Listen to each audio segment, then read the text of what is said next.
السلام علیکم۔ ملکی اور غیر ملکی تازہ ترین خبروں کے لیے دیکھتے رہیں کے نیوز چینل انٹرنیشنل۔ یوٹیوب پر ہمارا چینل سبسکرائب کیجیے اور رہیں دنیا بھر کی خبروں سے باخبر۔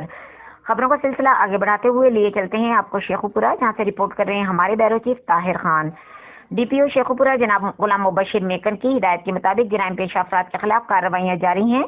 اس سلسلے میں جرائم میں ملوث افراد کے خلاف اسپیشل سرچ آپریشن تھانہ فیروز والا کے علاقے رحمت پورہ، رانا ٹاؤن اور امامیہ کالونی میں کیا گیا، جو دوران سرچ آپریشن متعدد افراد کو بذریعہ بایو میٹرک ڈیوائس چیک کیا گیا۔ دوران چیکنگ مسمی جاوید ولد محمد ارشد سے پسٹل 9mm،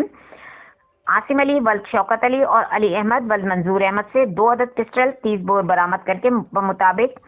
قانونی کارروائی عمل میں لائی گئی، جبکہ امامیہ کالونی میں ملزمان محمد آصف، محمد بوٹا، کامران جاوید، محمد ریاض اور شہباز ولد انور تاش جوا کھیلتے ہوئے پکڑے گئے، جن کے قبضے سے 52 پتے تاش اور جوا پر لگی ہوئی رقم مبلغ 5000 روپے برآمد کر کے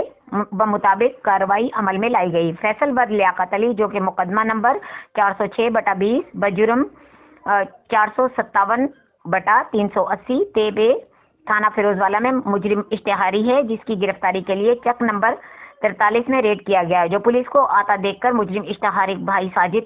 فاروق ولد لیاقت نے شور مچایا اور اپنے بھائی مجرم اشتہاری کو فرار کروا دیا، جس پر مذکورہ ساجد فاروق کے خلاف بمطابق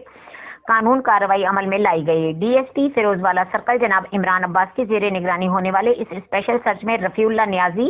SHO تھانہ فیروز والا اور سرکل کی نفری کے علاوہ ایلیٹ فورس کو بھی شامل کیا گیا۔